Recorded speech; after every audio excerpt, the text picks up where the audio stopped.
Bismillahirrahmanirrahim. Today start a very important topic. There may be more than one episode on this, and the title is Satanism and the Cults of Maghdoub and Dhawalloon. You have heard this term. Usually, it's referred to as the sects of Christianity and Judaism in the past, but we need to look at it from scientific perspective. And I add to that the current state of 72 out of 73 ummah groups. And as you know, there is a hadith that says 72 out of 73 divisions in ummah would be misguided. It starts with Surah Fatiha. Surah Fatiha is called the opening. It is the mother of the book. And it's really quite profound because all it is a dua. It's a supplication, but it opens up everything else of the Quran. Fatiha itself means opening. It starts with that means I seek refuge in Allah from shaitan, the accursed one, the expelled entity. So it starts with that, and then it starts, how does it end? Maghdoub and Dhawalloon, meaning initially we start by seeking refuge from shaitan. We end by saying that we don't want to be anything like these groups, away from this group. Before that is the an'amta alayhim. We want to be like who? Whom? The one that Allah is pleased with. And that group Allah is pleased with is the one group we're talking about. That's the good guys.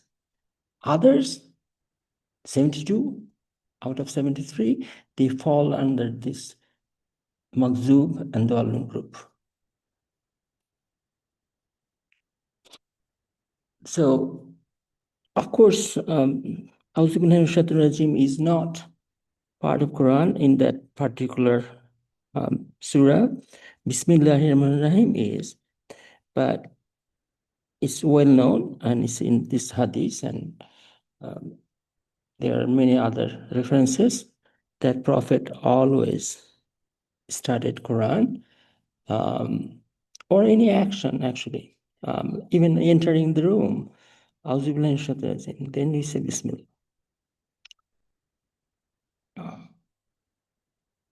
The Shahadah stipulates La ilaha illallah Muhammad Rasulullah itself stipulates that Prophet Muhammad is the model. As such, he's the perfect one that we should emulate. But Islam is always complete. It's not enough to say what you emulate. You also have to make it very tight that what you don't want to be like. And that's where shaitan comes into play. Shaitan is the antithesis of Prophet Muhammad. So anytime you are trying to find out what I should do, which is essential in Islam, seeking knowledge, which is basically doing research, is an obligation. So what is the question you ask? What did Prophet Muhammad do? But that's not enough. You have to always say, how is shaitan going to whisper so I do not accomplish my goal? So they go together. Right from the beginning, this is the upward graph is the Islamic starting point. It starts with love. You do things for love of Allah. The downward graph is that of shaitan. So at every step, even if you made a mistake, if you realize that oh my goodness, I'm following Shaitan's path, you come back. And you have a fresh start. So before every action, he said, why am I doing this? Am I doing this for love of Allah or for hatred of something? It has to be for love of Allah. And that's the path of hope. And that's the path of health, welfare, knowledge, and eventually Jannah. Eventually you go to heaven with that path. On the other hand, if we continue with the other path, there's the Shaitanic path, we call it cancer. It starts with fear, hatred, everything else, right? It's the ignorance, pride, all the bad qualities. So top ones are all the godly qualities, bottom one are all the bad qualities.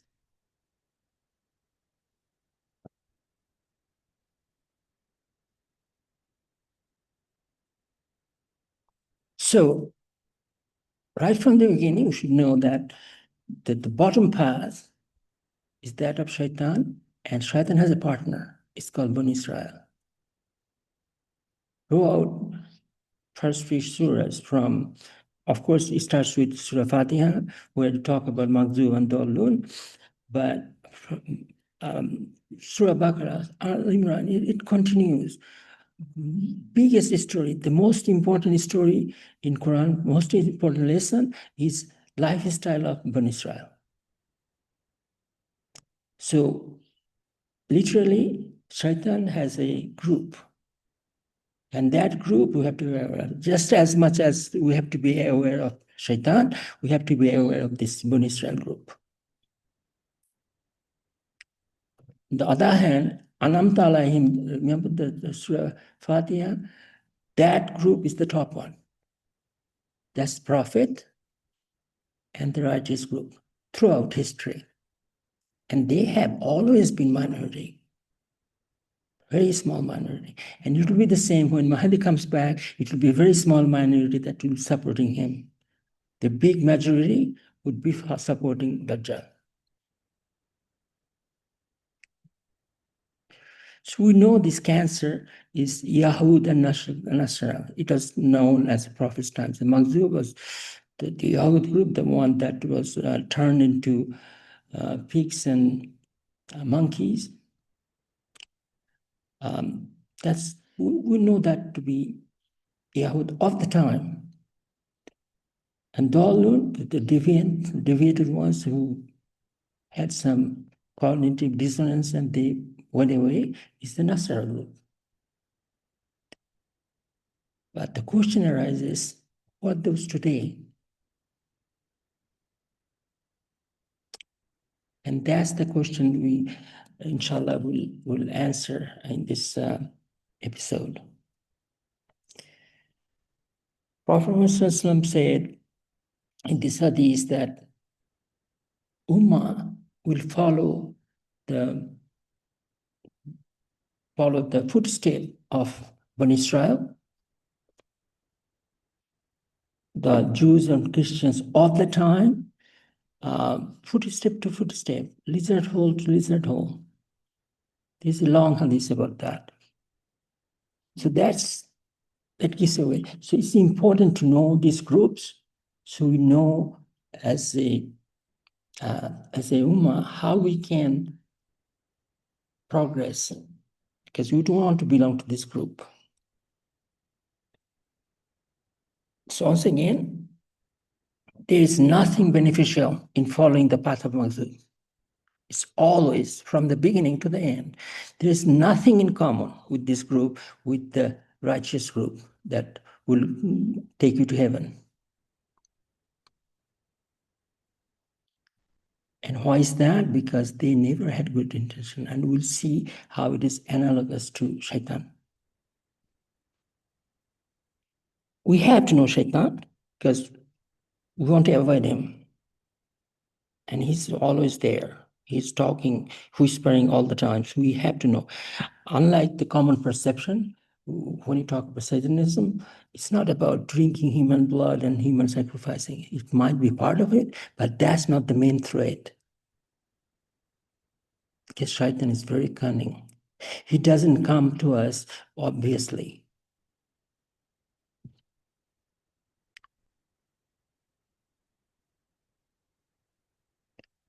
So let's go back to history, how Shaitan started his kufr, his scheme of defiance and Satanism, so to speak. When Allah ordered, Shaitan was among the angels sitting with them, even though he's a jinn. Allah asked them to do sujood. Everybody did, of course, because angels don't have the ability to disobey Allah. But who did? Iblis. It's his name. He did not become Shaitan yet, which would be the expelled one. Iblis defied it. He simply did not obey. And then he acted arrogantly, meaning with pride. And then he became among kafirs. Only time Allah tells somebody about somebody that he became among kafirs is Shaitan's time. Because once you become among them, you have no recourse to come back. You see, you can come in kufr. Surah Bayana says, those who kufr against among Bani Israel or among people of the book, right? It doesn't mean they're gone for good, but once you become kafir completely and you died in that state, right? Unless you do that, you cannot be called kafir. Only one acts at kufr, but only kafir permanently is shaitan. Because Allah declared him so. Because shaitan has no recourse. Shaitan is not going to repent. For humans, Allah said, unless you die in kufr, you have hope. But if you did not die, unless you die in kufr, you have no hope. And if you did not die on kufr, you still have hope. So you have to check. There's a subtle difference between the two. So now let's look at the pride. Why would you be proud? Why? You did nothing. You can be proud if you have ability to do anything. We as humans, we have ability to do nothing. Then this is the point. Allah does everything. As you can see in 2179 and 3796, Allah literally does everything for us. We do nothing because we are part of Qadr, and Qadr is fixed. And these verses tells you that it is we who did it all, right? Allah is running the show. We have no action item. Only action item we have is the intention, and that will come to it. So logically, there is no reason for us to be proud. And yet he became proud first. That's his first section. So what the argument I make here, that he was being totally stupid. It's not logical. There is no pride. As a matter of fact, there is no sin unless it is illogical. Here in 3796, Allah is saying, we created you, and whatever you do is creation of Allah. As part of Qadr, as part of rizq, or whatever you want to call it, it is Allah's creation. We do not do anything. We are part of it's like a sand claiming that I have some authority, and sand is a huge container going to another place. No, the sand particle has no authority. It cannot do anything.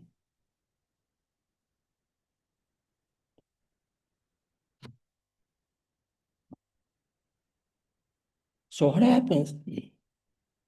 The most important quality that we have is Rahma.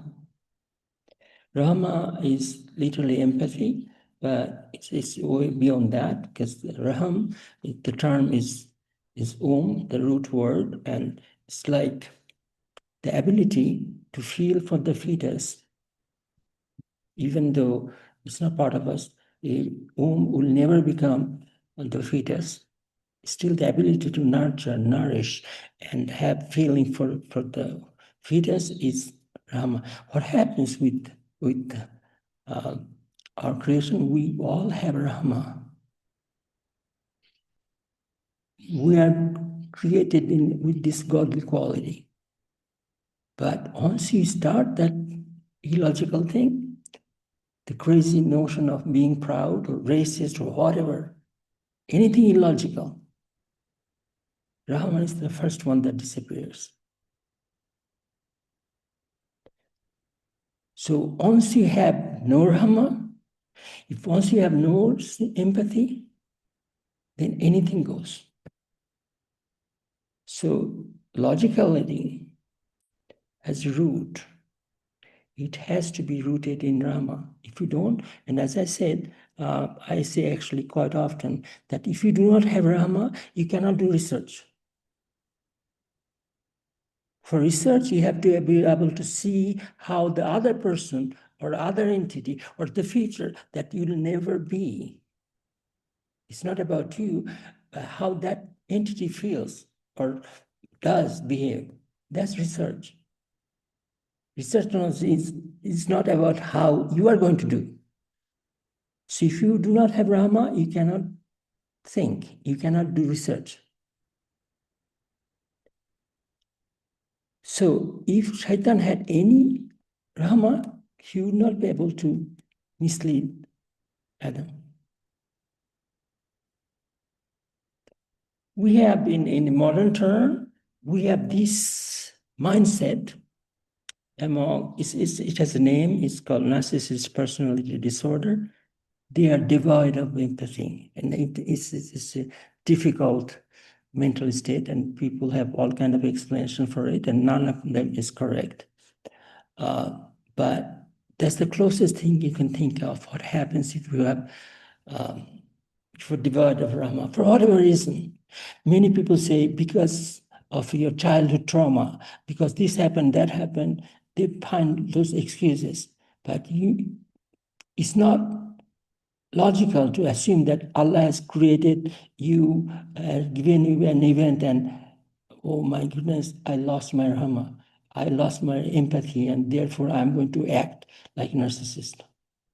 There will be tendency, but that reminds me on case, one of my classmates, I said, he's a Muslim, a cultural Muslim, and I said, why don't you pray or practice? So well, I'm very angry. But why are you angry? He said, my father died when I was 5-year-old or whatever. I said, my God, Prophet Muhammad did not even see his father. So if you have to become angry at God because your father died at a young age, what happens to Prophet Muhammad? His mother died when he was 6. Your mother is still alive. So same event happens. Somebody uses that to be a narcissist. Other one would take the same event and become a leader of the good guys. So it's not the event. You have to say, what have I done to make a mess out of my life? And that question narcissists never ask. They never ask, why am I doing this? Like the classmate I talked about, he never wondered. Even after I mentioned, nothing happened. It doesn't sink in because they always assume I'm right. And that's the Shaitanic mentality. So they're going to do whatever they want to do. And they will find excuses for whatever they want, they can find. They're very quick in finding excuses, by the way. There are several types of narcissism, and it all will ring true with Shaitan. For humans, some of them will ring true, other ones would not. But for Shaitan, he fulfills all the criteria. There's this traditional arrogance that Shaitan had, the pretentious and charming and shining and all this. And you see in humans, quite often, hardcore criminals, they always have this. The rapists and the drug addicts and violent criminals. They all have this mindset and this personality. The con man. There is another kind, there's a vulnerable kind. They're bad-tempered. It shows. And they're chronic victim. I call that the Zionist mentality. They're always victim. Even when they are killing 50,000 Palestinians and 40,000 women and children, they are still victim. So the mindset comes from Shaitan. And there's a dark, the combination of narcissism, psychopathy, and Machiavellianism, plus paranoia. This is the one that are very coercive, very menacing. And there is a savior kind, the cult leaders.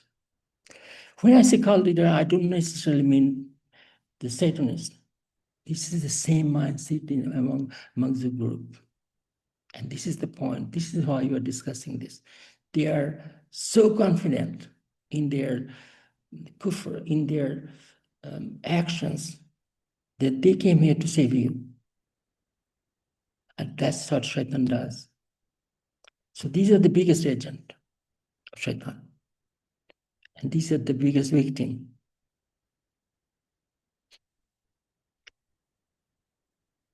There's naturally cognitive empathy. This is the psychological term.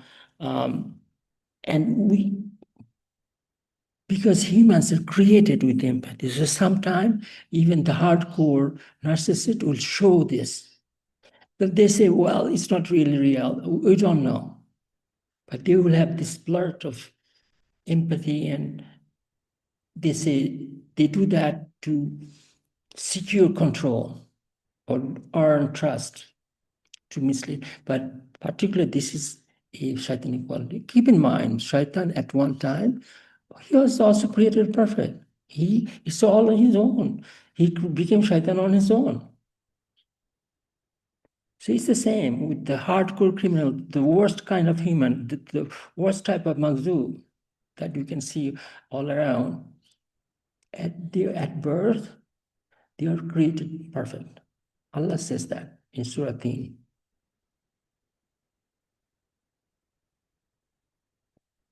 Then this is the technique, and I bring it up in terms of narcissistic triangulation, because they always use another person that is closer. So Shaitan will try to get to you through another person. It could be your ex, it could be your child, it could be your parent, but they always find a way to get to you where there's a weakness. They find this smallest, Shaitan finds the smallest weakness and the smallest opening. There's barely enough for a needle, they will put a spade through it. This cracking point is important to know.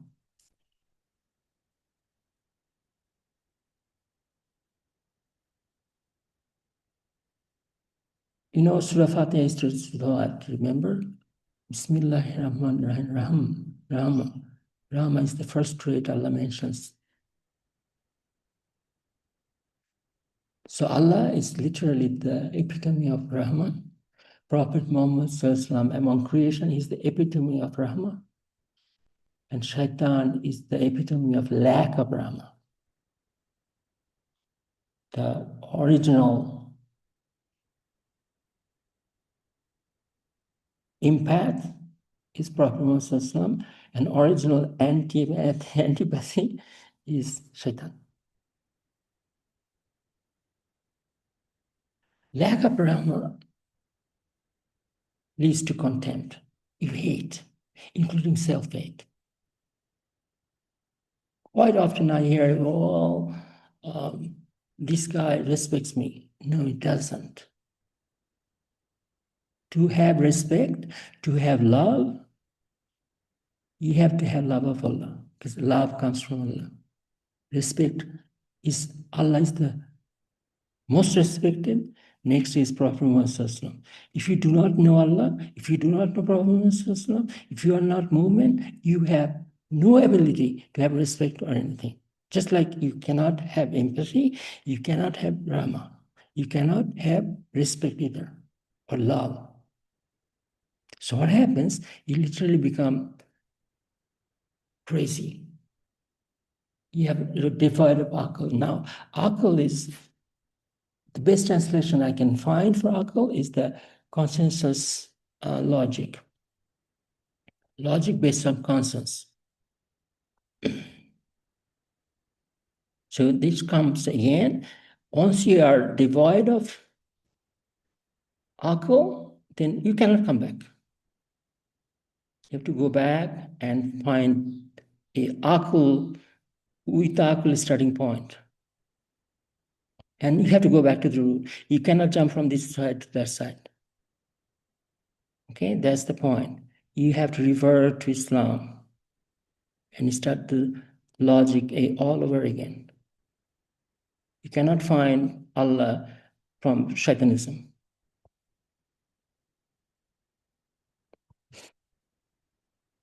Allah is Al-Alim. He's the epitome of logic and science. Il itself, it means science. She's the ultimate science, the ultimate logical entity. And Islam is the ultimate logical principle. Ultimate. I was talking to some, on Twitter, quite often you have this. Somebody blurts in and you think, oh, this guy is asking interesting question. Maybe he's seriously interested. Then it turns out he's an idiot who's just trying to cause ruckus. But literally, Islam is the only principle, only philosophy that makes it explicit, the major and minor premises. Have you ever heard what is the major and minor premises of any other philosophy? Karl Marx's, Western philosophy, Buddhism. What is the major premise? What is the minor premise? Yet in logic, we know there is no logic without major and minor premises. You have to have two. Deduction needs 2 points. You cannot have a deduction with 1 point. And deduction is the mother of all logic. It turns out deduction, the term deduction, is literally the same as Iqra or Quran. It's the same root. So Quran is a collection of deductions. It gives you the logic. It doesn't give you do's and not do's, do's, do's and don'ts. It gives you the logic, so you can travel the path of ilm, path of real science, and get to your answer.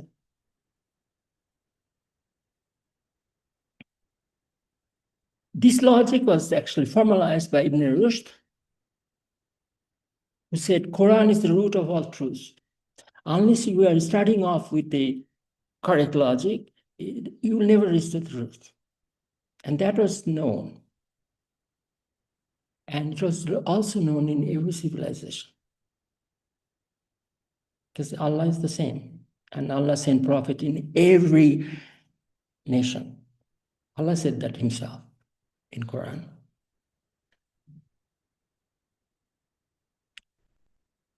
Now, coming back to Aql,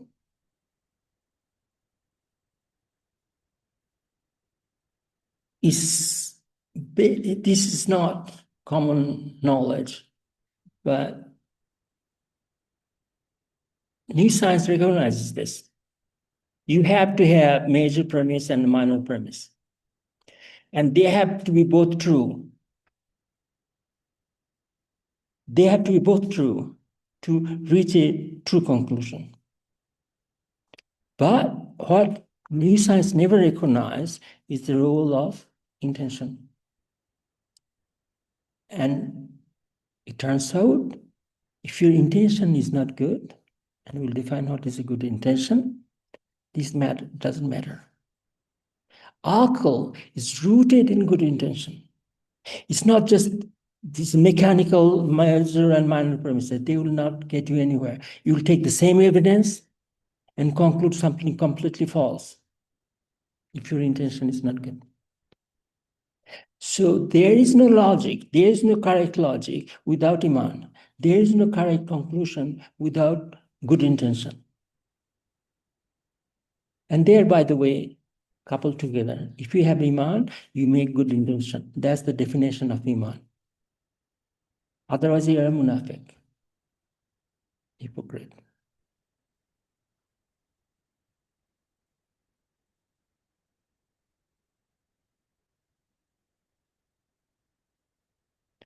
Importance of akal is so important that Allah said, if you do not use akal, you're the worst of creation. In Surah 8 and 22, verse 22, said the worst of creation, the very worst of creation is dumb and deaf who do not use akal. As I said, Shaitan did not use akal, so literally became the worst of creation at that time.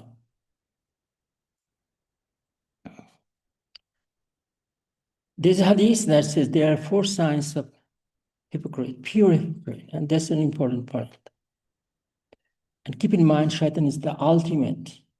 He's the epitome of hypocrisy. He's the ultimate hypocrite. And it turns out the followers of Shaitan are exactly that. So it's important to know this hadith, how it's defined. When he speaks, he lies. So every word Shaitan utters, every word is a lie. It reminds me of Zionists today, isn't it? Candice once said very cutely that Zionists lie like we breathe, non-stop, every word. When he makes a covenant, he is treacherous. He has no intention of following up. When he makes a promise, he breaks it. And when he argues, he is wicked and illogical. If you know any psychopath or a narcissist, you know this to be true. They become very aggressive if you cross them. If you know any Maghdboub, very similarly, and thank Allah, I have come across quite a few of them. They are exactly that. I literally can remember the way they argue. It's so pathetic and so illogical, just like Shaitan. So literally this hadith serves as the embodiment of Satanism.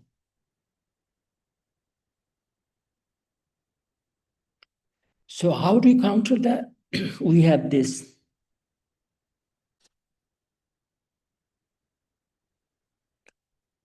protocol, and this is based in Prophet's teaching. No matter what comes to you, you have to, this is the data, and data are objective, right? We talked about somebody's mother dying or father dying at the age of 5 or whatever, right? That's an objective. Anybody can come across that event, similar event, but that gives you nothing. But if your intention is good, you use Furqan as filter. And what is Furqan? It's the Quran. With that, the data will be turned into information. And that's not enough. For it to be knowledge, you have to use Quran and Hadith. Remember, you have to have 2 points, major point and minor point. The minor point happens to be Hadith. And this is what, there's a big debate going on. Is Hadith needed? There is no way. It's completely fraud to say that you can conclude from Quran. Not one verse you can execute. Not one verse without Hadith. Not one. Not to mention there is no Quran without Hadith. Meaning, who brought you Quran? It's the Hadith. It was narrated by Prophet Moses. But that's another point. But literally, for any logic to start, you need 2 points. Quran is the one major point, Hadith is the minor point. You have to have that context. Unless you do that, you cannot move up. And that's the decision, that's the definition of you being akal, having akal.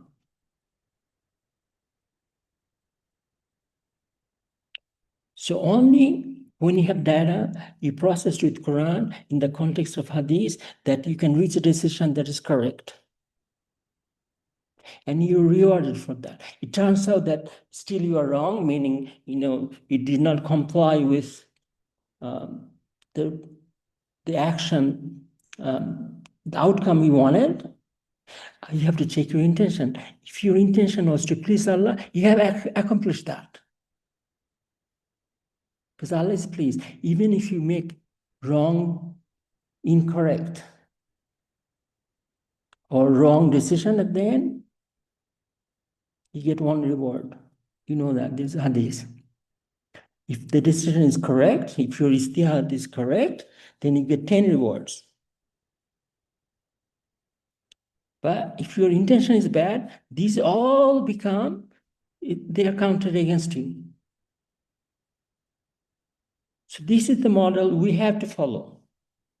And literally, we have no choice, because in 1736, Allah said, do not advance, do not do anything unless you have the background knowledge, you have the full information.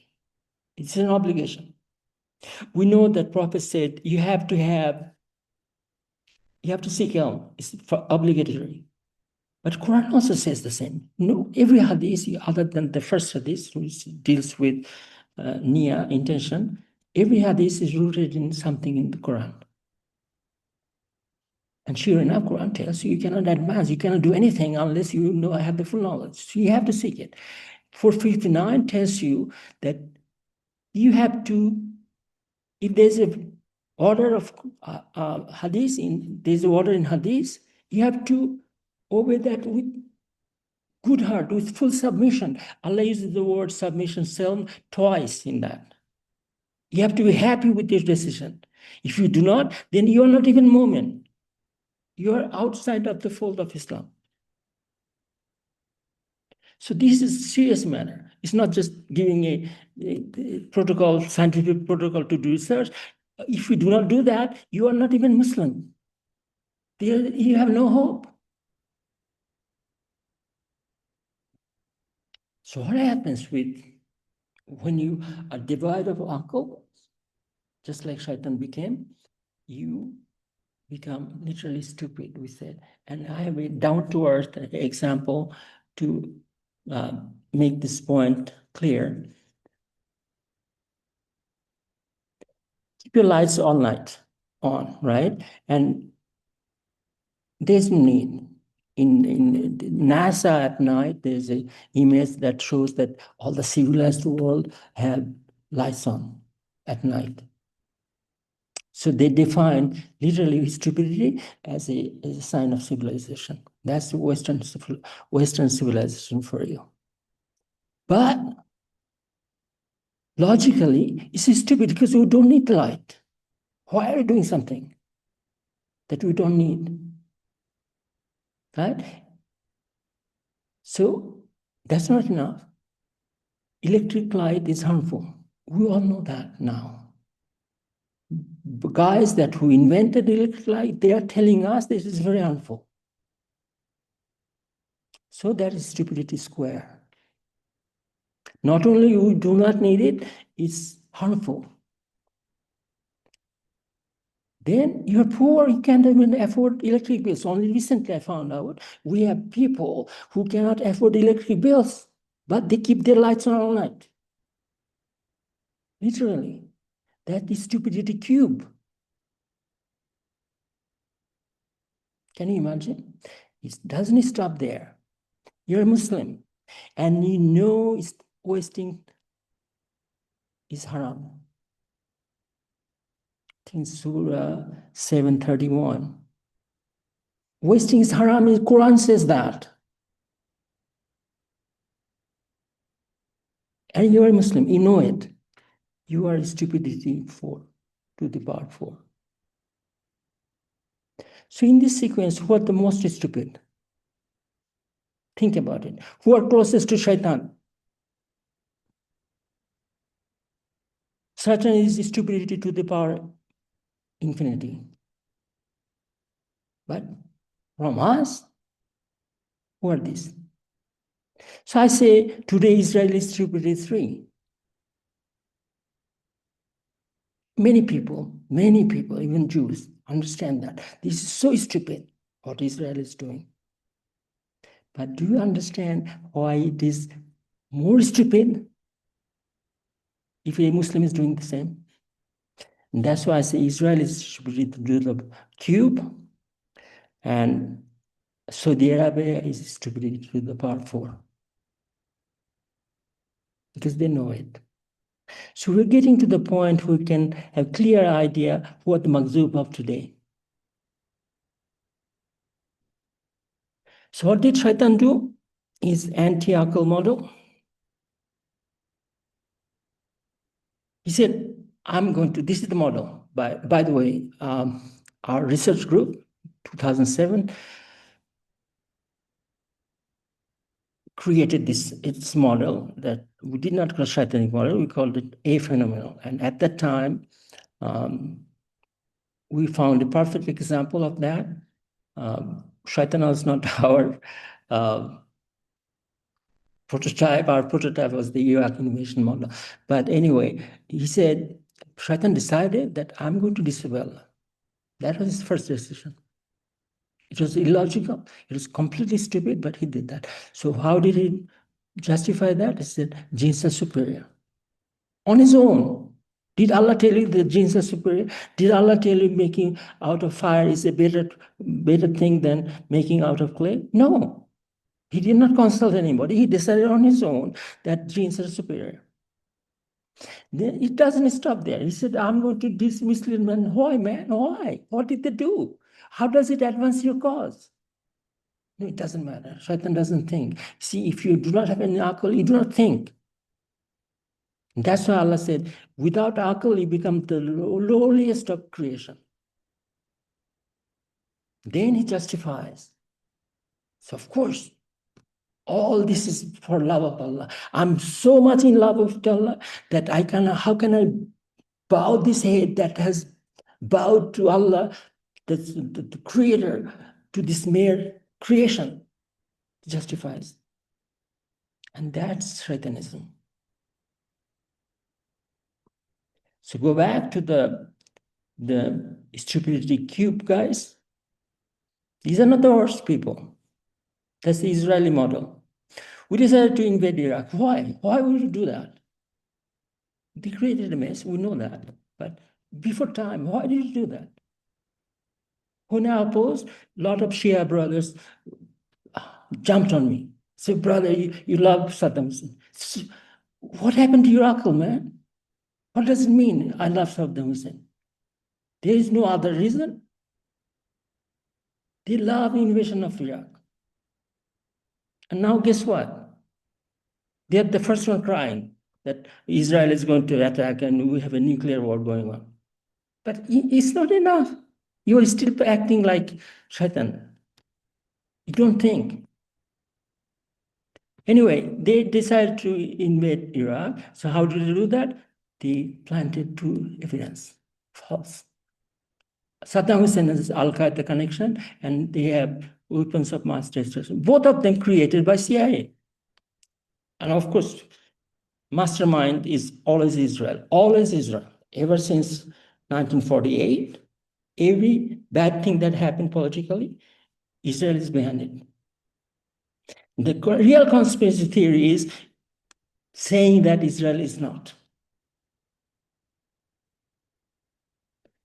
So when they got caught, so well, they promised at the time the invasion of Iraq will bring peace. Remember what Netanyahu said?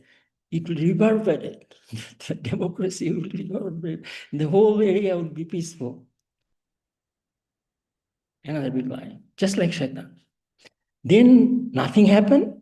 They said removal of Saddam had to be done. Very quick, remember?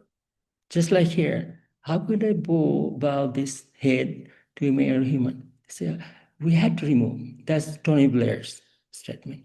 So we have all these little satanic agents. Still, they are not the worst. We're coming to the point. They are not Maghdboub. So this is the model Shaitan uses. You have made decision, you disinform, that's pure lying, creating opacity, meaning more lies, and justifying. When you're caught, you justify. Shaitan is very good in doing this. If you have attended any speech of Ben Shapiro, all these idiots, or Israeli ambassador, or the neocon Zionists, they are very good in talking nonsense, non-stop. So, oh, slow down, slow down. How many lies, man? How many lies? Just stop. No, they would not stop. They just keep talking. They do this 1,000,000 times every day, in every speech.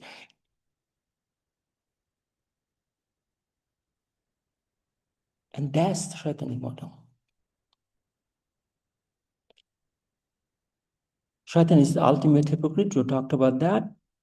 This is the hadith, and Shaitan personifies this hadith, that this hypocrite or munafiq.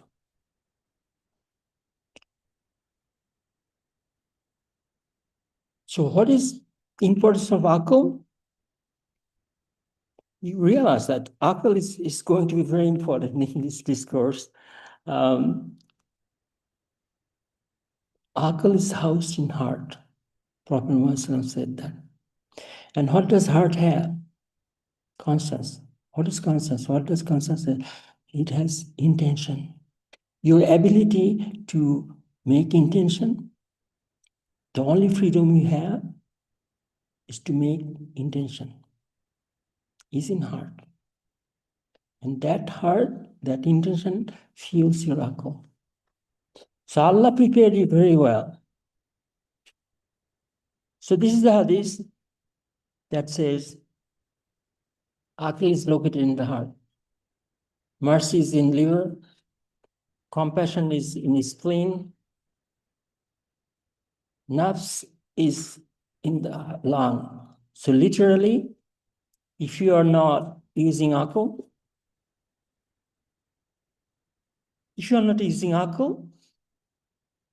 it is going to hurt your heart.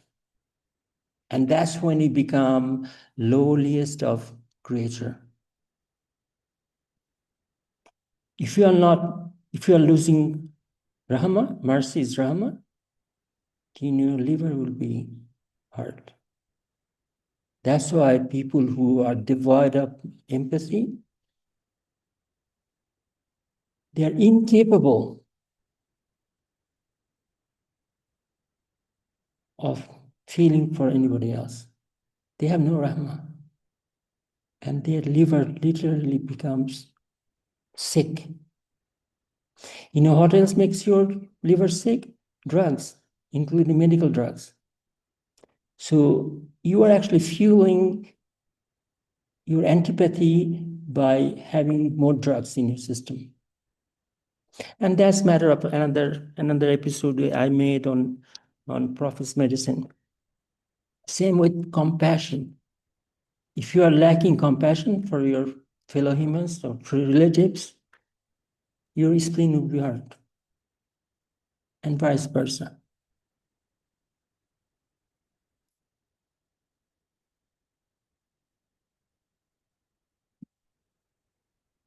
So what does Shaitan do? He attacks your akal. And once you are devoid of your akal, once you're devoid of your logic, once you're rendered stupid, you're ripe for invoking all other tricks. The first point is to make you akal-less, make you incapable of using logic. Remember, for being stupid, once you're stupid enough, you can do anything. You're on the path of that's going to hell.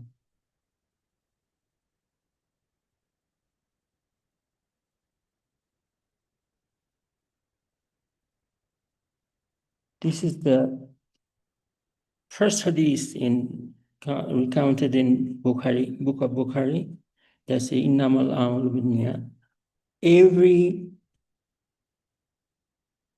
reward is based on your intention. Now, literally, we have only one freedom. There's freedom to make intention, and we are judged by our intention.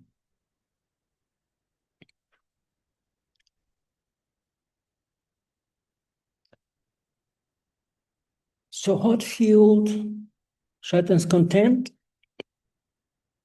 is the first case of racism. Allah said in 230 that I will place a Khalifa on earth. So angels, if you look up the verse, it's quite interesting, because the angels immediately said, will they make fasad? Will they kill each other or shed blood? So there is evidence that there was some reason that they had to, bring up that killing and doing fasad. But it's quite interesting how mere saying the word Khalifa triggered all this reaction. But Shaitan immediately understood that it was not jinn, it was not him, the Khalifa, it would be somebody else. See, Allah did not make mention Adam. He simply said, I will place a Khalifa. But Shaitan realized that, oh my goodness, it's not me. So he understood the Khalifa is a very important thing. And Allah is going to place a Khalifa on earth, and that was enough for him to get very angry. So out of curiosity, Shaitan saw the lifeless body of Adam, and he kicked him and realized that, oh, this is made out of clay. So he knew that he's made out of fire, and he said his first false assumption that because genes are made out of fire and humans are made out of earth material, clay, therefore genes are superior. On his own, he did not verify. Remember, Allah said 1736 that you have to verify, right? You have to have full knowledge. Did he seek the knowledge from Allah? No, he decided on his own. This is how stupid he was. And he concluded that they said, Allah made a mistake, and I'm going to take revenge for that. So I'm not going to obey him.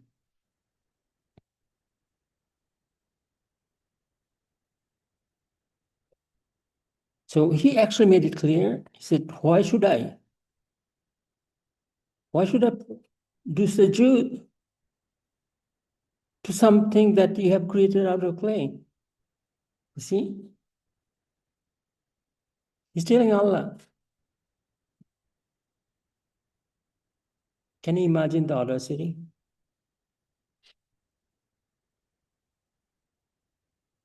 Again, another verse. What prevented you from prostrating when I commanded you? And of course, Allah knows, but Allah always asks questions that are guiding for us. He said, but I'm better than he is. He created me from fire and him from clay. See, Allah did not get into an argument because Allah knows that he cannot be fixed. That's why you cannot argue with idiots. Prophet Muhammad said, if you come across somebody who doesn't have the first premise, who doesn't have Iman, there's no point. You do not argue with Shaitan, you'll never win. Because Shaitan is not fixable. And this is something we really have to keep in mind. We see everywhere, including Facebook, Twitter, everywhere, people are arguing. No, brother, there is no argument with Shaitan. You just avoid. And that's the order of Prophet Muhammad.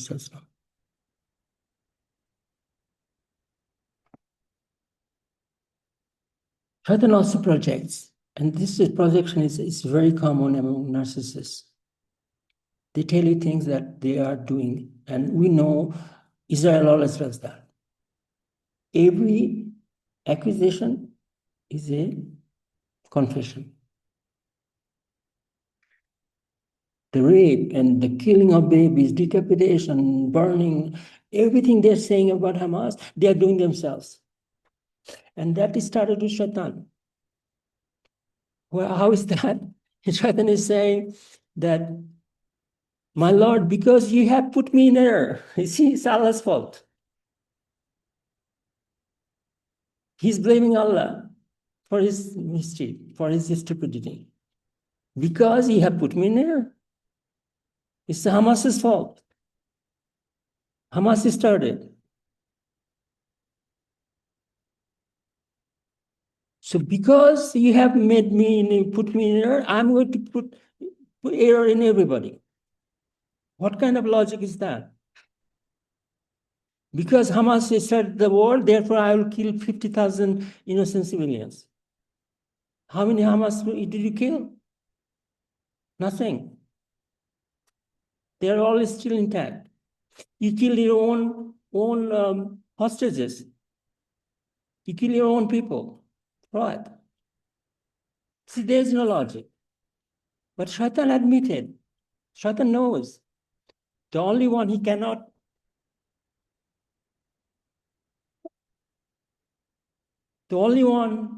cannot mislead is Muhsin.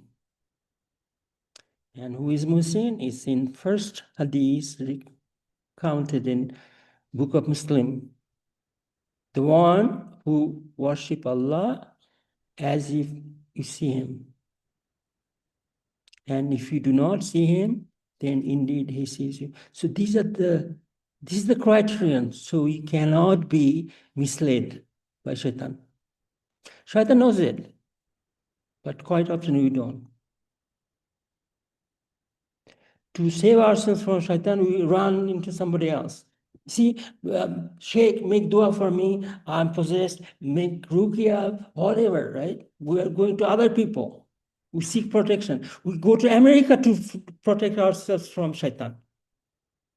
As you have seen, what? Trump collected like $10 trillion from these Gulf states to save from Shaitan. Yet, Quran is very clear. Shaitan knows you have to be only Muhsin to save yourself. And Muhsin is not in the pocket of a sheikh or America, certainly not with the Shaitan. It's with you. When you pray to Allah, you pray as if you can see him.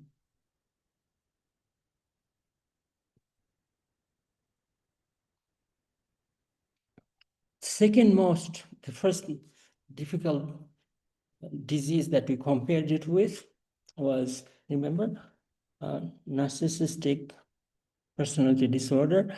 The second one is borderline personality disorder. It's very difficult, these ones. So you have constant, because once you're disconnected with Akal,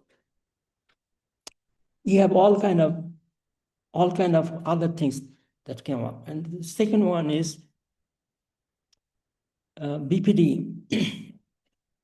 And we see, just look it up, you can study that separately, but it has everything that it has: emotional instability, fear of abandonment, impulsive behavior, difficulty with relationship. All of them is the answers. Only one answer we need: use your akal. Nothing else. Use your akal. Go back. What is the akal based on? Iman and intention. You don't need to feel helpless. Always go back to Iman. Go retain your akal. Go back to your akal. What is the akal? Remember? Good intention, Quran in the context of Hadith. So these are all becoming psychological problem, mental problem, all of them solved with one solution. Is go back to your akal.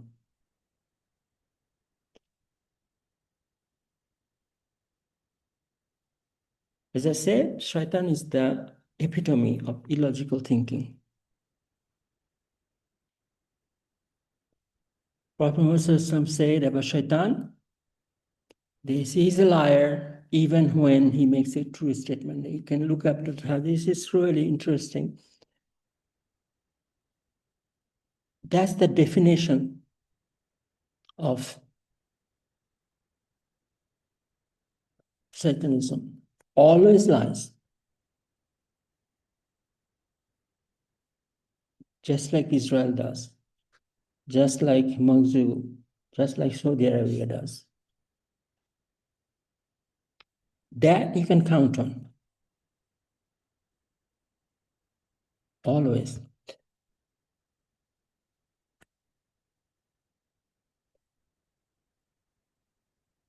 Very recently, I came across this.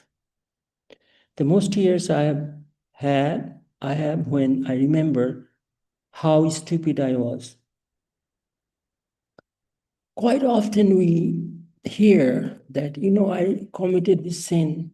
I was so bad. I did drug. I did adultery. I did this and that. I watched porno, whatever. I have never heard this line. The real regret you should have is how stupid we are. Shaitan was first and foremost stupid.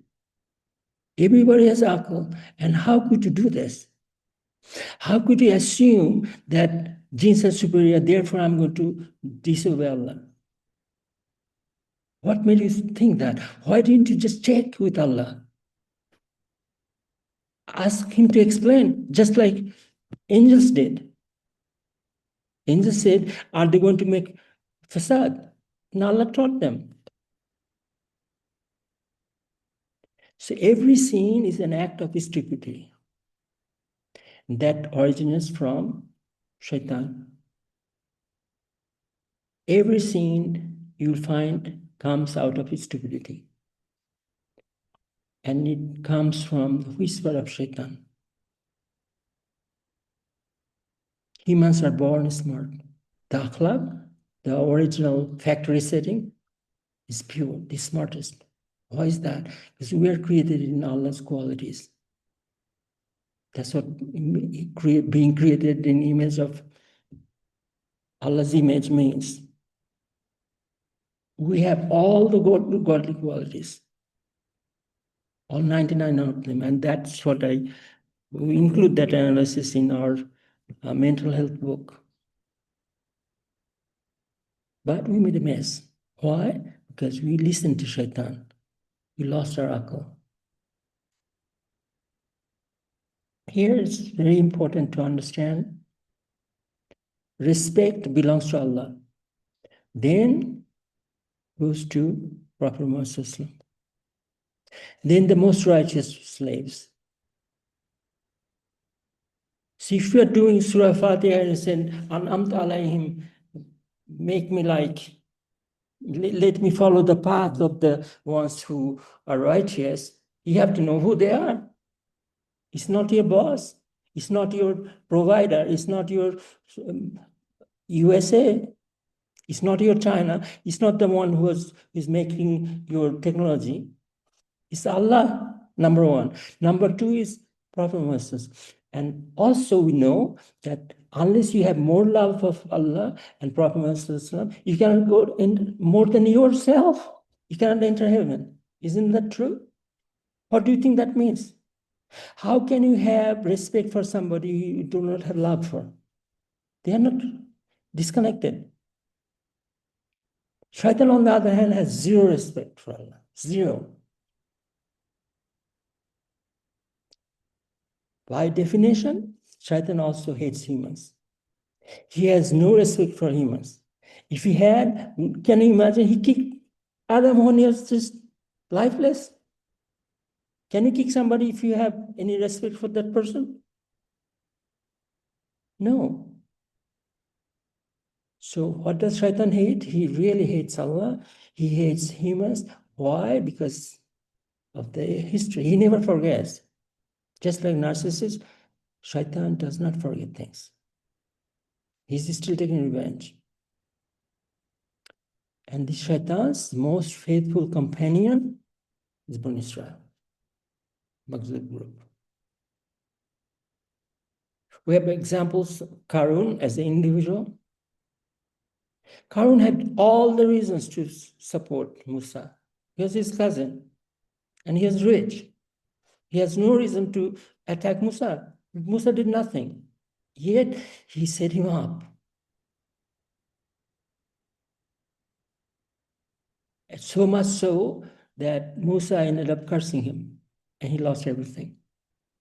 So it's not logical.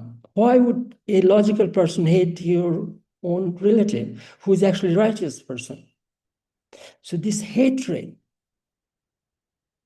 it really comes from Shaitan. Prophet Muhammad's time, Bani Qurayza. Remember that group? In one day, 700 of them had to be killed. So we have to find out who are the Bani Qurayza today. And that will be the answer of who is Maghdboub.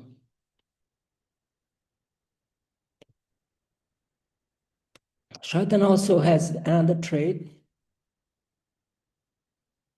fear-mongering, with no reason.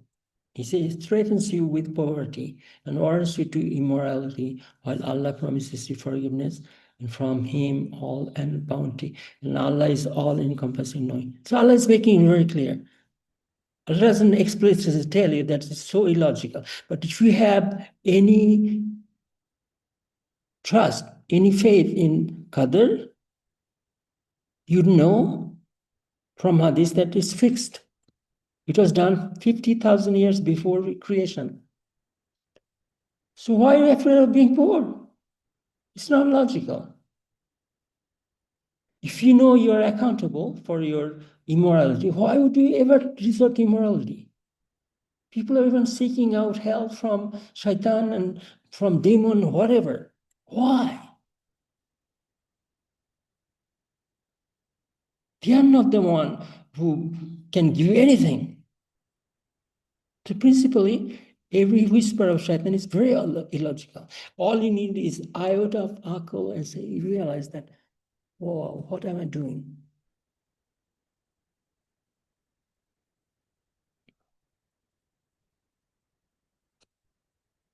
So every fear comes from Shaitan. Illogical fear. When you are afraid of going to hell, that's not illogical, that's real. But illogical fear, like fear, what will happen to me? Anxiety is a fear. What is going to happen? Nothing. Whatever is written in Qadr will happen, and you have to pass it. So all you have to do is ask Allah, please help me with this episode. It's as simple as that. Remember the definition of Muhsin? He just pray to Allah as if you can see him. Even Shaitan knows that.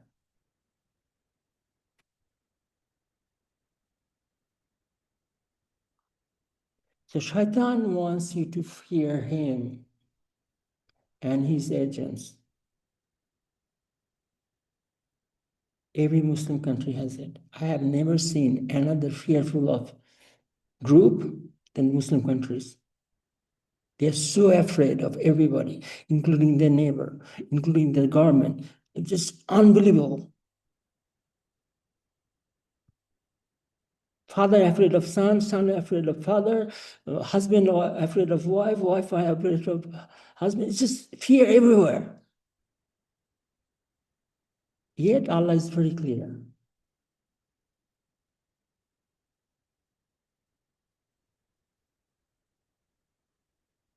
This is a little bit of history. We know that we have been victim. Adam was the first victim of Shaitan. Second was Qabil, historically. By the time we reach to Idris, Lut, and Nuh, Yaqub, Ibrahim, they are all, vast majority of them were victim of Shaitan. And Shaitan has different techniques, and we discuss a bit more later. In 4:119, Shaitan promises to invoke Dalala, which is like make them devoid of akal. Second one is the invoke desire. We will see that. But Shaitan has this toolbox, and it has 4 magic in it, and he uses those ironically. Number 1, number 2, he has used in the past, but now it has new tools, number 3 and 4. We'll see that soon.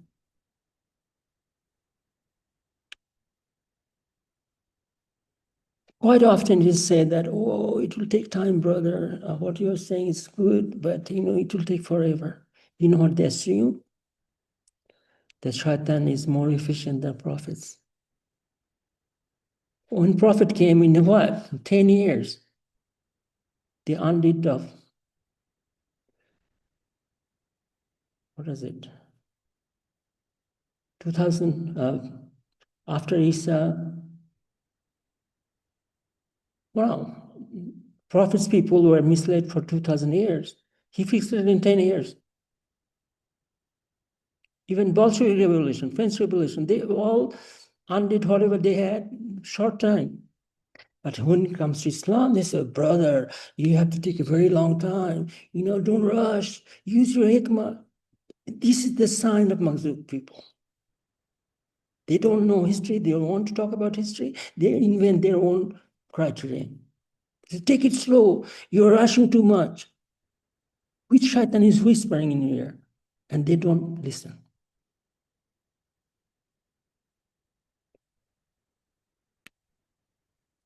The logic is simple. If shaitan is not more efficient than prophets, our job is not to undo the color. Our job is how much effort we are putting. You cannot change anything. So don't preach this complicity. That, oh, brother, we have to do this because now we cannot do this enough. All this BS. Do you think if you suck up to US and suck up to China, you are going to live longer? Would your risk go up? But they have no iman. Quran says that very clearly. They have very little iman.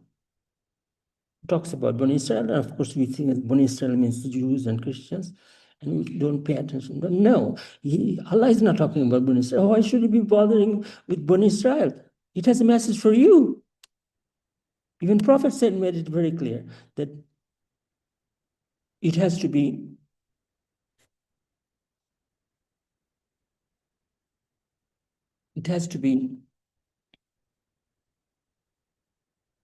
from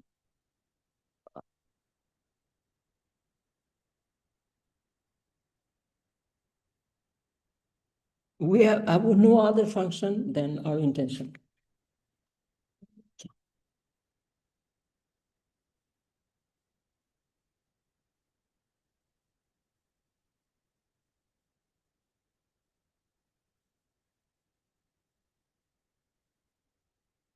Most important trait of shaitan is very vengeful. Again, if you know a munafiq, if you know a Maghdoub guy, if you know a narcissist, you would understand this. They plot. He said in 4:119, I will mislead them and delude them with empty hopes. I'll order them. Now it's easy ordering, right? Once you have introduced dalala and invoke desire in them, they are ordering now. Slit the ears of the cattle and alter Allah's creations, everything from natural to artificial. Allah doesn't leave us empty. He gives a solution right away. Whoever takes shaitan as a guardian instead of Allah has certainly suffered tremendous loss. So how much more do you need? Allah is telling you, don't do this. So many times Allah said, do not follow the footsteps of shaitan. First footsteps we take is that of shaitan.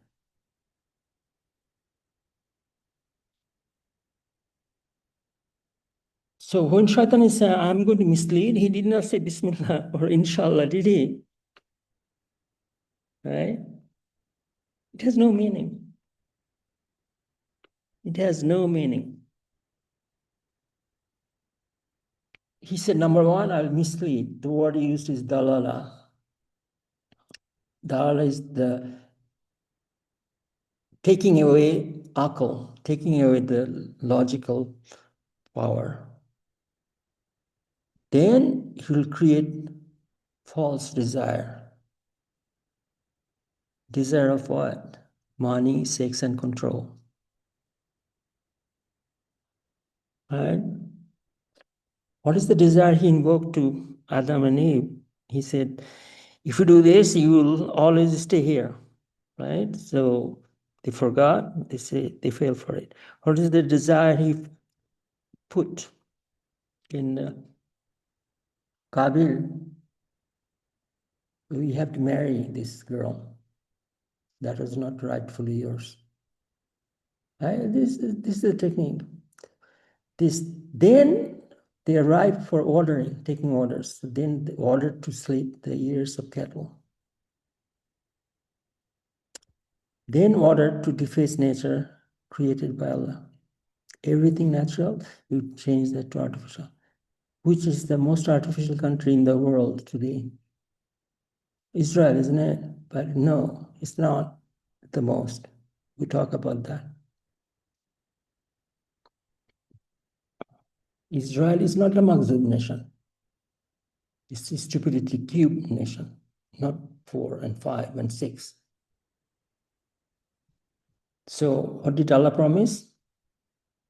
If you take shaitan as your guardian, it will be a tremendous loss. And that's the loss you can see all over Muslim world today. See, it turns out every sin has honor more of this root. You forgot to become, use your akal, you fail for desire, you took order from shaitan at every level. Every level.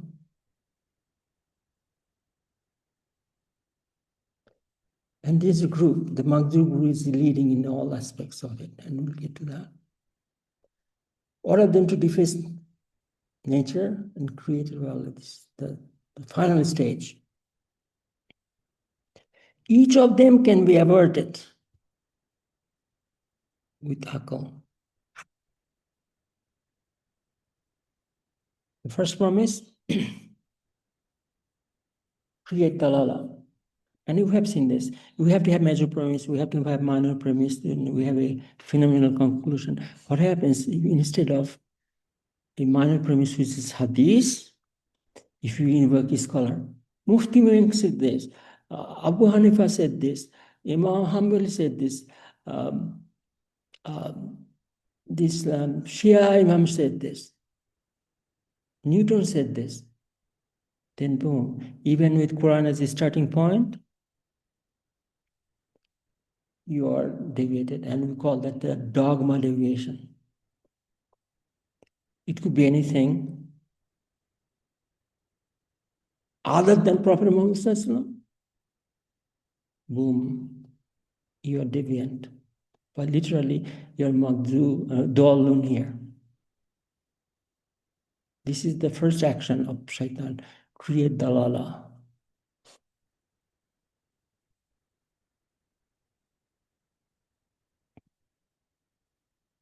So, control is shaitan's most important tool. What does shaitan want to control, right? This is something that people are asking these days. What is Israel's problem? What is this Rothschild and all these guys' problem? Why do they want to control? It goes back to shaitan. You know why? Shaitan has a very good reason. Because shaitan is wiser, so-called wiser, than Rothschild and all these Zionist shaitanists today. They have one reason. You cannot control them. You cannot unless you have made them stupid. You have to turn them into sheeple before you can control them. You want to mislead, you have to take away their ability to think. So by definition, you have to make them Dhawalloon. After Dhawalloon, they go on autopilot. You don't have to, they will take order once you have made them devoid of logic, devoid of akal. Once they do that, love of Allah, which is the natural for us, is transformed into fear of shaitan. So that goes for the Dhawalloon group. How is Maghdboub? Not only you have you lost love of Allah, fear of shaitan, you have love of lust. Love of money you have replaced. So one step down. And they literally, these two groups, Maghdoub and Dhawalloon, become the representative of shaitan. That way, shaitan has his work done by these groups. It's just pretty much like what Britain did. They colonized every nation and created these two groups. They fight each other, but they both serve the same. They serve the same shaitan. In British mind, it's the Britain, and they compete with each other in serving shaitan. That's why it was possible to render the richest country in the world, India, into the shithole that it is in today. In 180 or something years, they completely turned it upside down. How was that possible? By creating a bunch of idiots who were fighting with each other. So this is the purpose of shaitan. So in history, first sign of Dalala as a group. It has happened to everyone, but this is the one that we know from so-called modern history. Saul of Tarsus, he saw Jesus, right? In his mind, he is seeing Jesus. He never verified that, how is it logical that Jesus came back and he's claiming to be Son of God or whatever he's claiming? And that became the foundation. They all believed in Allah. But he introduced this brand new theory. Jesus is reincarnated. That became fact because nobody verified this. Nobody used akal to say, this is not absurd. Jesus never said, I'm God. Jesus never said anything to that regard, but it all became reality because of one guy. And he conflated shaitan with Jesus. And he later on becomes saint. But for the future it is, why don't you verify? This man was hunting the apostles of Jesus. He was the guy, just like today, they were hunting for, remember, bounty hunting for Bin Laden's head, Baghdadi or whatever. He was like that. And he became the proponent of Jesus. The Roman who killed Jesus, so-called killed Jesus, became the guardian of Christianity. There's no logic. But it started, Shaitan's first creation. Ibn Rushd is the one who is called, by the way, the father of secular philosophy. So much for Islam being a religion. There is nothing doctrinal about Islam. It's all pure and simple, objective logic. There is no doctrine. There is no dogma. And look it up. Ibn Rushd is called the father of secular philosophy. He said, if it's not logical, it's not true.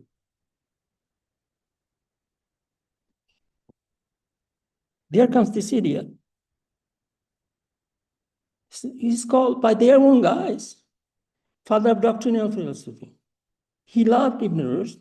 He loved the logic that it has to be from Quran. It has to be from a book, right, to be true. But what did he do? He replaced that book with Bible, which is non-existent. Not a word of Bible is the word of Allah. Not one word. People say, oh, it has some truth. No, it has no truth at all. You cannot have 5% truth or some 5% sentences.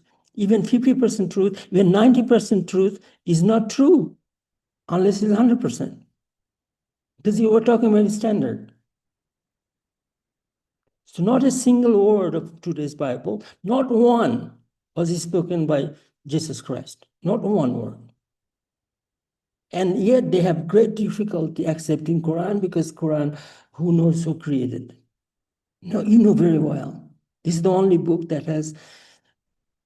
claims that I am God talking. That is preserved for 1400 years. Do you know another book that is 1400 years old? Not one. So logic is very simple. But what do they follow? Follow this idiot. And is called by themselves father of doctrinal philosophy. Doctrinal philosophy is dogma. Dogma is idiocy, according to you guys. And this one, it took a long time. People don't understand that. They conflate this. Oh, Muslims contributed a great deal to this Satanic science. So we created this complete nonsense. They do not know Islam. They do not know science. Not one theory is based in logic. Not one theory in modern new science. Not one is based on real logic. They're all dogmatic. That's it. Their originator is Thomas Aquinas, not Ibn Rushd, not Quran and Hadith. Yet Muslim countries are the most opposed to this very simple fact that there is no science, there is no real technology unless it's rooted in Quran and Hadith. That's how brainwashed they have been. And that's what we're getting to the point that you can identify the true Maghdboub group, true Dhawalloon group. Talk to anyone in the US, they will tell you that this is not sustainable. Talk to any idiot in the Muslim world, they'll say, what are you talking about, brother? Look at the building. They're so nice. They're beautiful. They're white. How could they be wrong?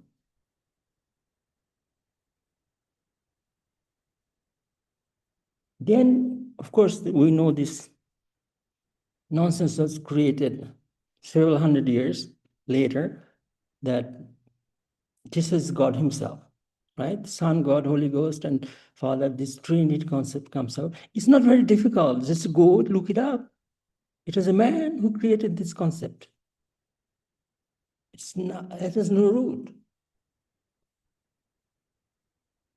Now, big jump. After Newton became the father. Son is the Einstein guy. And the Holy Ghost is Stephen Hawking. All the theories that Muslims today are orgasming about. Wow, mashallah, this brother invented this Big Bang theory, and look, white man's theory is matching with Quran. Subhanallah. What kind of imbecile they have become. Yet, look at history of anything. He wanted to kill his mother because she wanted to remarry. Look at this guy. He had, 9 concubines that he was sleeping with. These are most corrupt people. He was found in Epstein's Island. Most corrupt people. And what they are saying is very illogical. It doesn't take you don't need even high school degree to understand how illogical they are. But yet Muslims resist that. And they'll jump at you like he's the upholder of Newtonianism. He's the master of, in protection, and guardian of new science. Yet every theory is rooted in this dollar sign science. Completely ephemeral. And it's not very difficult to find out. So literally what has happened, we started with dogma science. That's talk about Thomas Aquinas. It became worse in terms of ignorance and arrogance. We started a new science, that's post-Newtonian. And then we have a new age. This is quantum. They have answer to everything. And we do not question that. Because to question it, remember, we have to go back to the root. And nobody has the mindset to go back to the root, because they are already taking order from Shaitan. Today we have manifestation of this. We have Bani Israel scholars. Dad, don't let anyone see me.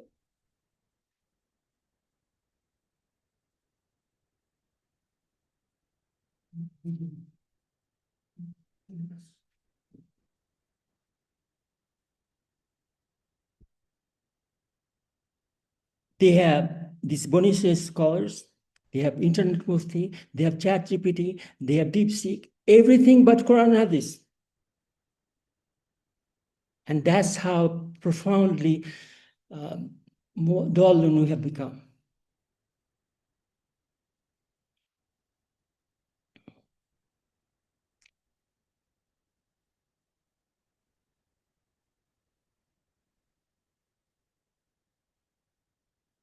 So what you had, remember, Aql was Quran, Hadith, and we have to do istihad to reach to the decision. We replace that completely with the third point. And so whatever we're talking about has no meaning. Sometime it will match. So I say, you know what? Even a dead clock gives you a correct time twice a day. Remember what Prophet said?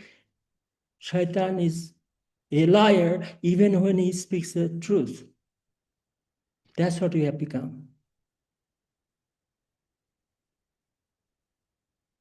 We have numerous examples of this false equivalence, cognitive dissonance, deliberate schizophrenia. This is a term we coined, where you're deliberately talking nonsense, hoping that people are idiot, and most people are idiot enough to fall for it. Yet each of these can be averted just with asking a logical question. In Arabic, it's called mantiq questions. Examples are Trinity, Sabbath, fishing, Ali leader, this is a 10th hadith, Umar leader, good bidah narrative, Rabiul Awwal, Shab-e Barat, all these historically they were introduced. Today, one Canadian imam said, "Oh, brother, I cannot take honey because I'm diabetic." I said, "Who told you?" "Oh, my doctor." So Quran, there's a Quranic verse, 1669, Surah Nahl 69. Allah called honey as the medicine, remedy for mankind, and you are imam, you certainly know that verse, but you are taking order from Shaitan, agent of Shaitan. And it's an imam. This is the most famous Canadian imam. No, he could not think. He sheepishly smiled and went away. You see, Shaitanic agents do not even see. Even when you point out, they hate you for pointing out, even though it is a private. Then other idiots will come up and say, obey the law of land. They obey leader. You know, Hamza is here. McDonald's beef is halal. Then they invoke Tina syndrome. You know what Tina syndrome is? There is no alternative. Brother, what can you do? Everywhere it's like this. You know who introduced that? The witch of England is Margaret Thatcher. It started off with the other guy.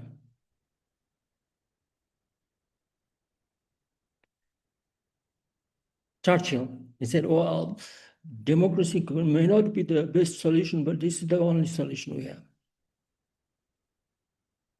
Have you ever heard of Quran? Have you ever heard of Prophet Muhammad Sallallahu Alaihi Wasallam? Have you ever heard of 1,000 years of peace? No. Then there comes the people, the idiots, the followers of Satan. Planes fly, therefore the laws are correct. So what are you talking about, brother? Burmese law is used for making planes. So Newton's law is used to make buildings. So there's no building. Taj Mahal was not built on Newton's law. Birds do not fly because of Burmese law. You idiot. You could not even fathom that you are not, there is a solution in Quran. They cannot fathom that there is real wisdom in Akal. They would not access Akal at all. They will look at everything other than your Akal. That's what Shaitan, that's the trick Shaitan has played on them.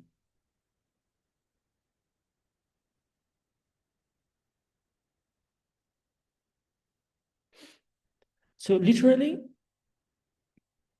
if your intention is not good,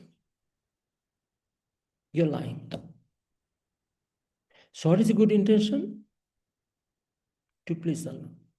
If your intention is to please Allah, it's truthful. And why is it truthful? Because you know if you want to please Allah, if your intention is to please Allah, He's pleased. If your intention is to please Shaitan, Shaitan will never be pleased. If your intention is to please your wife, guaranteed that pretty soon she will be unpleased. If your intention is to please China, guaranteed that China will not be pleased with you until you give up everything. Even then, it will not be pleased. Just like Shaitan. So I show there, and it's actually obligation. 49:6 says, if a fasik comes to you, verify that information lest you harm people. So who is fasik?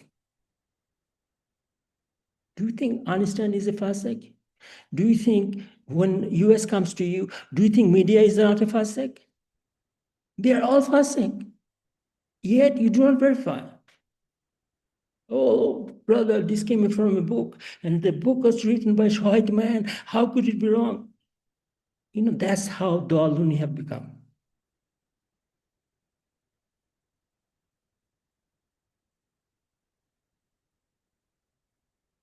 So who are today's Dhawalloon? Look around. Who is invoking Imam so-and-so said, Imam so-and-so said, and then other dudes said, brother, we accept all the Imams. So which one is correct, man? This conclusion one or conclusion two, because you're accepting both Imams. Doesn't it sound like Trinity? Jesus, God, and Holy Ghost, they are all gods. To their comfort, new science, quantum mechanics is saying exactly that. Even history apparently is not unique. And all of them are good. Just like their God, Einstein said, if you can perceive its reality, they forget the definition of reality. Truth is 459. Look it up. Is what Prophet said. 465, even if you have disagreement with your Amirul Mu'minin, the criterion is Quran and Hadith. And you are putting Imam 1 and Imam 2, Imam 3. Shia people have their 12 Imams. Sunni have their 4 Imams. They are all in this category. The only one acceptable, according to Quran, is Quran and Hadith. If you have disagreement in 459, even with your leader, supreme leader, you have to resort to Quran and that's Quran talking. That means you are becoming a kafir if you are defying Allah's order. This is Allah's order. This is not a human decree. In 465, if you do not accept happily what Prophet has said, happily, then you are not even movement. Scientifically, there cannot be more than one role model. It's just impossible.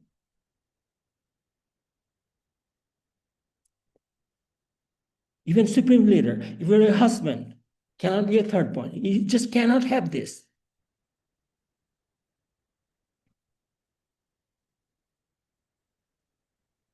Prophet was asked, the actions of the Sahaba, actions of the companions, are the evidence? He said, no. She cannot have evidence outside of those 2 points. Quran is evidence, Hadith is evidence, nothing else. Yet, it's the hardest thing. Nobody gets it. To the credit of Shia people, they at least have messed up even before. They do not have real Hadith. They say all 12 Imams, then Fatima, and I don't know, some others. They are all Hadith. But Sunni people accept the Hadith, but they reject it. You see where it is going? They know there is Hadith. They know it's Sahih Hadith. But no, Imam Ahmad have said this. Which one do you take? What Imam said or what Allah and Prophet said? So one of them is doing because of dalalah, because of the misconception. Other one is rejecting because of they knowingly. Do you see the difference?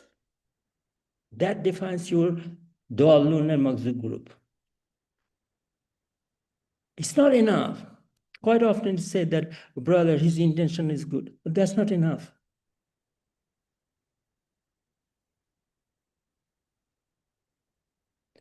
Prophet was very angry at his companions. They gave him one companion had a wet dream, and he was asked to take shower, even though he was sick, and he died. And Prophet said, "You killed him." So imagine that Prophet telling his companions that he killed him, because seeking knowledge is you have to ask. Having good intention is not an excuse. You have to ask. You have to seek knowledge. So what is the next one? You recall, their intention comes before your akal, your consciousness logic starts. So what happens with outcome of dalala? You can no longer distinguish between truth and falsehood. You're losing your furqan, the bifurcator. You can recite Quran all day, but you only find justification of your falsehood. You see Prophet and cult leader both sure of themselves. They say, wow, they're the same. You see Allah and Shaitan both as narcissist and dictator, both vengeful and vindictive, who never forget. So second group, they have bad intention. If you have bad intention, it doesn't matter what you invoke. You can have Hadith, you can have Quran, it is always going to be false. And that, why does anybody have bad intention? Because they have Shaitan invoked lust in them, money, sex, and control. If you are motivated by any of these, you are incapable of having good intention. And then you are gone.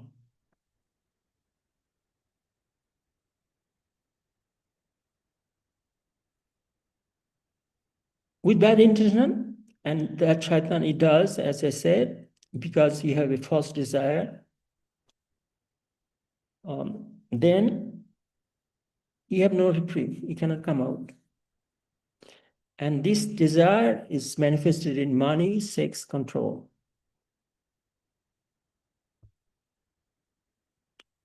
Now we have 3 branches of money god. We have corporation, government, and church. It could be church, it could be mosque, it doesn't matter. They are all after money. This is the false. The Maghdboub group also had their synagogues. He did not save them. They had their scholars. They did not save them. They are serving money god. Shaitan's third promise, remember what it was? It will mutilate. So there I have a little reminder for people who have contributed to this mutilation. Is vast majority of them are Jewish. Literally, Nobel Prize in chemistry, economics, literature, and peace and physics, physiology, and medicine. A Jewish person is 110 times more likely to get a Nobel Prize, 110 times than any other person. So you claim that you hate Jews, but you have no problem with their technology. Right? It's fashionable among Muslims to say, oh, I don't like Jews, and they are making this mess, and look at Israel, blah, blah. Brother, you are following the same track. Actually, you are paying for their technology. And here's the evidence. The Muslim world is the biggest consumer of all these technologies that have come across. In Muslim countries, I can barely find organic food. It's not there. Even the most pristine areas, everything, you cannot find organic seed. Everything is GMO. They have invented new ways to follow Shaitan's rules. They're very creative, by the way. All these Muslims, very recent one. They are adding a bag of sand under the skin of the lamb. And this is for Eid al-Azha, for Eid.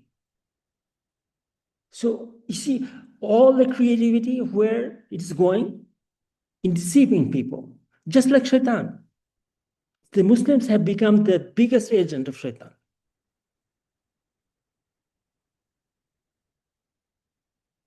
Number 4, change everything natural to us. So you remember what I said, what is the most artificial country in the world? You said, most people would love to say it's Israel. It's not. United Arab Emirates has a Ministry of Artificial Intelligence. Artificial intelligence is an oxymoron. Allah is the intelligent, and you are saying it's artificial? What kind of idiocy is that? Their biggest project, the tallest building, has nothing to do with natural. Nothing. So Shaitan's dream come true is manifested in Muslim countries. That's not enough. Comes to Saudi Arabia. World's first robot, the citizen, happens to be from Saudi Arabia. To ask anybody how difficult it is, actually impossible to be a Saudi citizen. They have no naturalization law. Yet they give the citizenship to a robot. Their biggest project is to create a 26,000 square feet, kilometer land that they're very proud of. What does it look like? Does it look like a prison? And it is a prison, completely artificial. Nothing can come in, nothing can come out. There is no agriculture. There's nothing natural about it. And that's their most important project.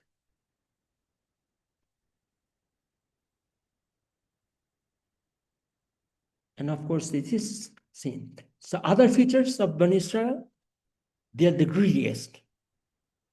Greediest.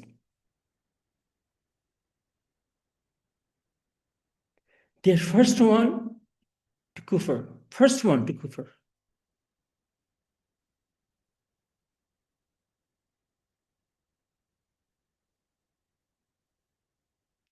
They're very proud. Talk to any Muslim in Prophet's time, talk to them. They are the one who believe that they are going to heaven. Nobody else is. They are the only one going to heaven, by the way. We have many others. They are the master of jealousy. Master of jealousy.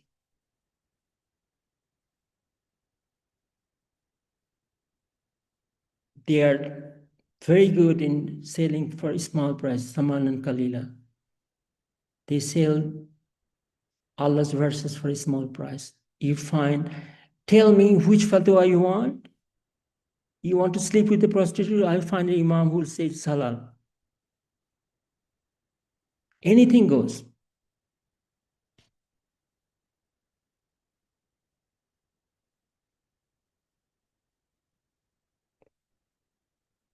It continues.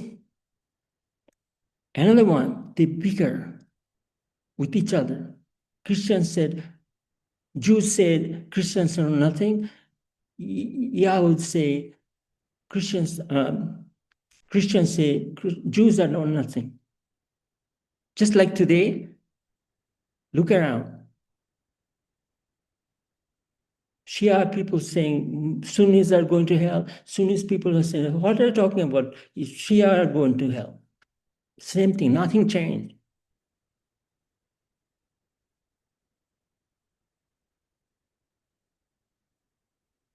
Then, final one, they are calling Musa troublemaker. Every Muslim country, you see, the most vocal they are is against the best guy. The best guys are all in jail. Just look around, collect facts. All the good guys are in jail. So these are the traits of Bani Israel. First, on to kufr, they are proud. The chosen one, remember? Last for dunya and money, the greediest. Biggest on money, sex, and control. They're the most obsessed with that. They obey, they fear anyone but Allah. They trade away akhirah for dunya. They are very jealous people, envious for everything. Their hatred for good guys is well known. They ask Bani Israel questions.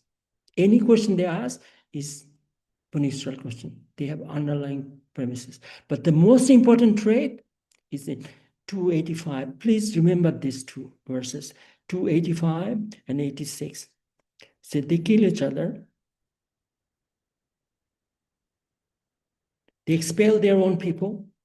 They hold them captive, ask for ransom. Then Allah is telling them, so what should be the punishment for you? For humiliation in this world life and the harshest punishment. I challenge you to find harsher verse to a group of people than this one. The gravest punishment in hereafter. Ashaddu, the gravest.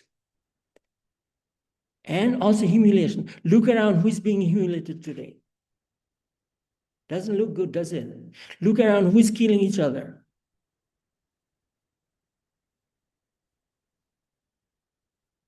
Allah doesn't stop there. Allah says, this is the only time, only group he's talking about whose punishment would not be reduced. Can you imagine?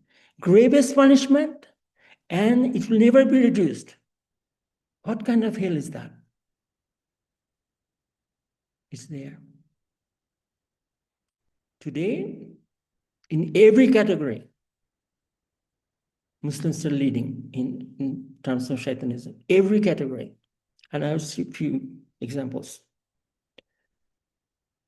Most wasteful is the per capita energy consumption. Most wasteful, Qatar, UAE, Kuwait, the whole world. These are all first group is Muslim countries. Most wasteful countries.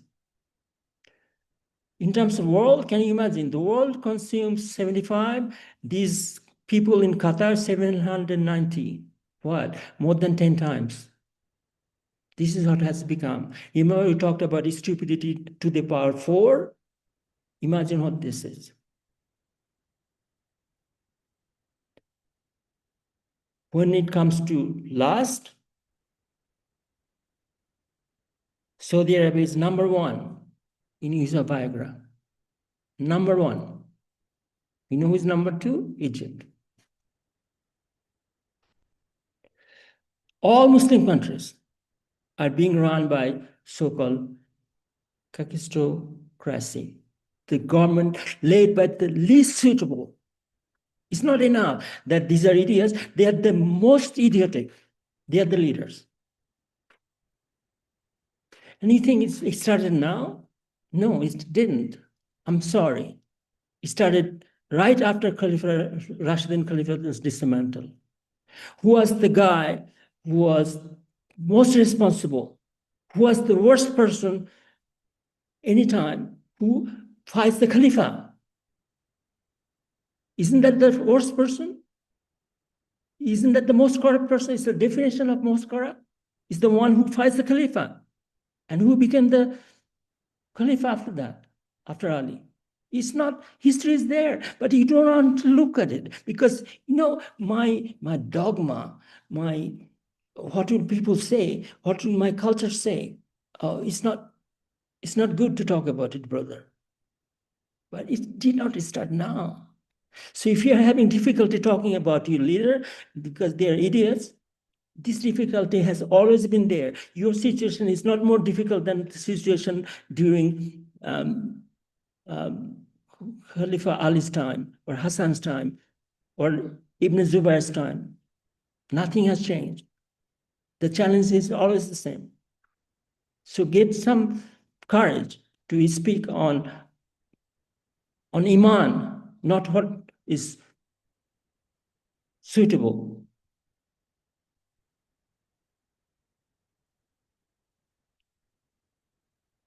So literally what you have is, we had Prophet Muhammad who personified 99 godly qualities, and we have Shaitan who is devoid of all 99 godly qualities, and we have decided to follow Shaitan as a group. So with that, I will wrap it up. I have to do a part 2, but I'll just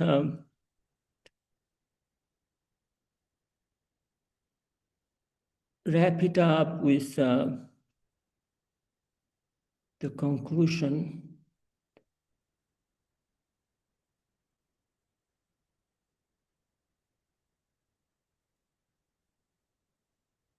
Which is here. You look at current events and you find out all events. Everything would point to Israel being the worst country in the world. Then you come across what Muslims are doing, and it becomes clear who is the Maghdboub group.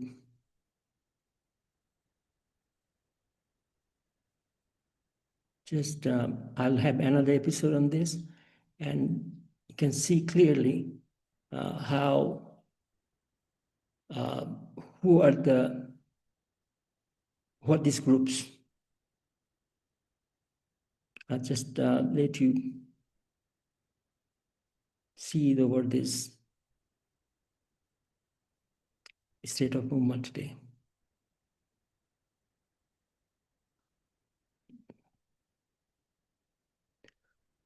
Today, Muslim world is the biggest consumer of chemicals in everything, energy drink, medicine. Addiction is the biggest in Afghanistan even. Coke, Pepsi, Gulf region. Fast food is a sign of aristocracy. They take pride in going to Western clinics. They laugh at Prophet's medicine. So it's very clear who is the Maghdboub group today. Just look around. I'll stop at that and hope to upload the part 2 soon.